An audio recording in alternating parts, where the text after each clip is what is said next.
السلام عليكم. من المواضيع اللي دائما تثار، هل علي بن أبي طالب معصوم؟ وشنو الدليل بعصمة علي بن أبي طالب؟ اليوم باختصار شديد جدا راح نجيب دليل من القرآن ودليل من السنة النبوية تبين أن علي بن أبي طالب عليه السلام معصوم.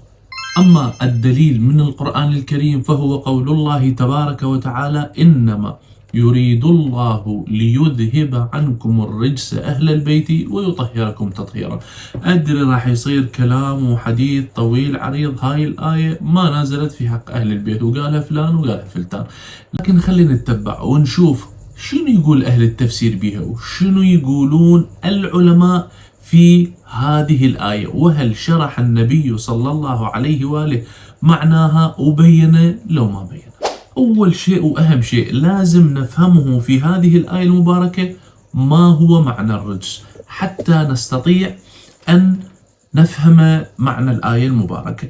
نأتي هنا الجزء الرابع من كتاب لسان العرب في الصفحة 75، يقول حتى نفهم شنو المعنى، يقول: الرجس القدر، وقيل الشيء القدر.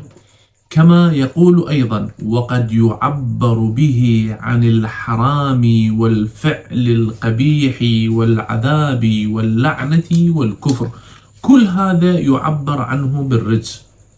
ويقول في الصفحة 76: قال الزجاج: الرجس في اللغة اسم لكل ما استقذر من عمل، فبالغ الله تعالى في ذم هذه الأشياء وسماها رجسا. تمام؟ فالرجس إذن المفهوم من قول الله تبارك وتعالى في هذه الآية هو كل شيء قذر من عمل وذنب إلى آخره. فإذا أراد الله أن يطهر إنسانا ويعصم إنسانا يرفع عنه هذا الأمر. الأمر الثاني: من هم أهل البيت بهذه الآية؟ لأن البعض يقول الآية نزلت في سياق حديث عن نساء النبي، فشنو معنى التخصيص أهل البيت اللي أنتم تعتقدون بهم؟ أقول لك جواب مو يمي، مو أنا اللي أخصص، خلينا نشوف من اللي يخصص. هذا المصدر الأول تفسير القرآن العظيم للعلامة ابن كثير، يقول في الجزء الثالث من هذا التفسير في الصفحة 762: الطريق الأول، طبعا ينقل 3 طرق، هذا هو الطريق الأول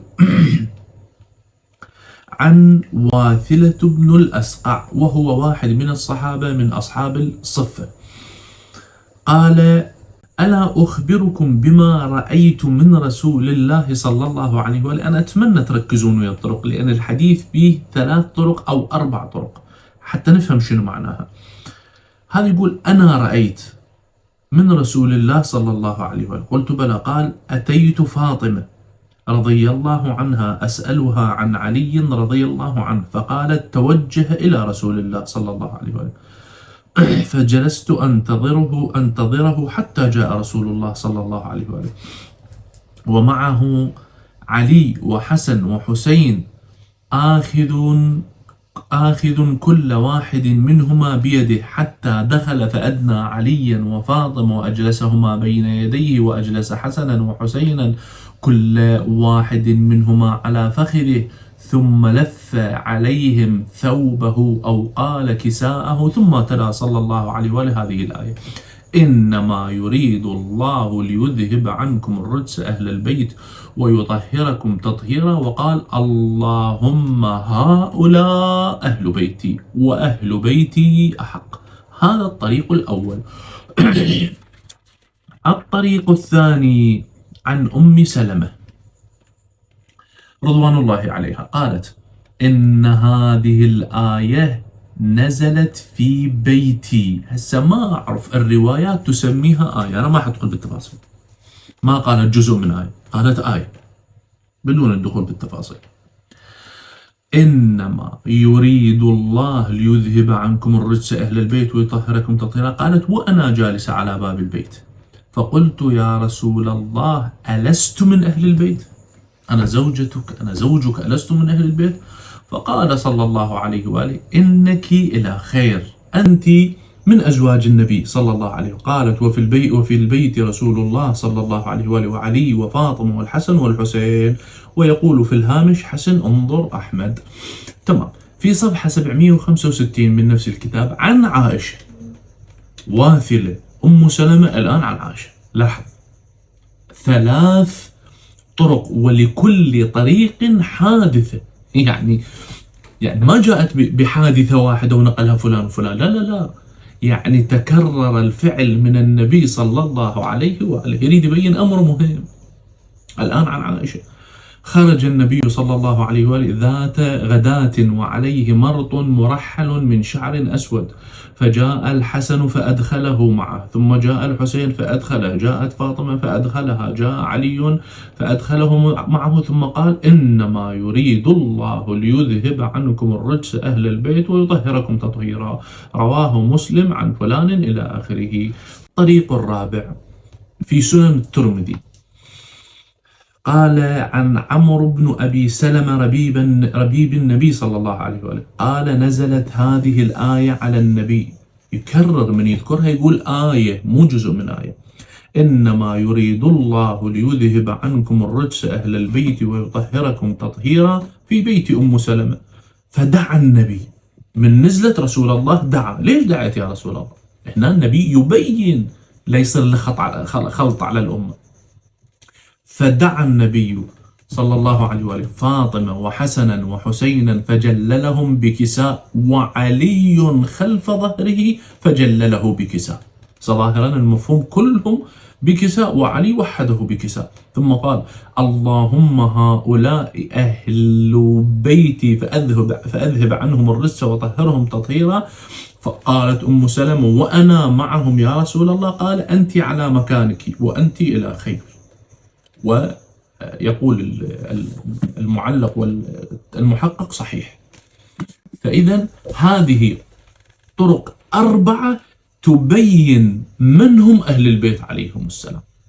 فيأتي هنا السؤال: هل نساء النبي صلى الله عليه وسلم مشمولات بهذه الآية؟ لا، ما مشمولات. هنا السؤال المهم راح يجاوب عليه الإمام النووي في شرحه لصحيح مسلم، شرح الجزء 8 صحيح مسلم بشرح النووي، عندما يذكر في الحديث 2408 ينقل رقم 37 عن زيد بن أرقم، قال ساق في حديث الثقلين ثم وفيه: فقلنا من أهل بيته؟ لأن نساؤه، يقولون زيد بن أرقم نساؤه، قال: لا، وأيم الله إن المرأة تكون مع الرجل العصر من الدهر ثم يطلقها فترجع إلى أبيها وقومها، أهل بيته أصله وعصبته الذين حرموا الصدقة من بعده.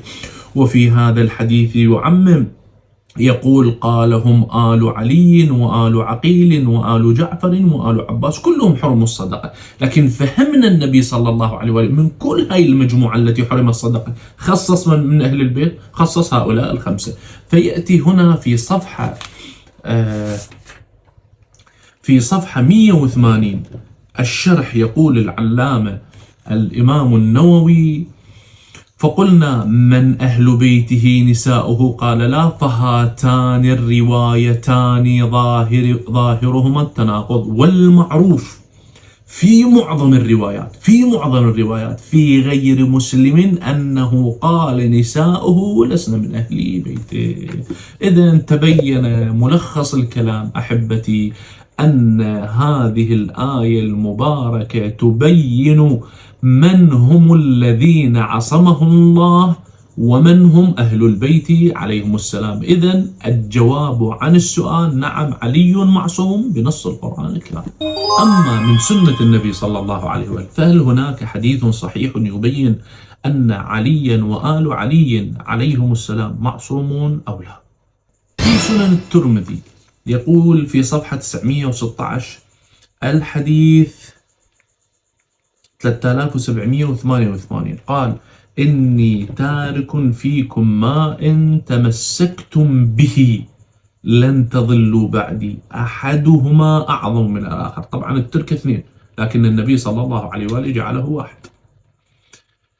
كتاب الله حبل ممدود من السماء إلى الأرض وعترتي أهل بيتي ولن يتفرقا حتى يردا علي الحوض فانظروا كيف تخلفوني فيهما. الشارح يقول صحيح وأبو عيسى يقول حديث حسن غريب.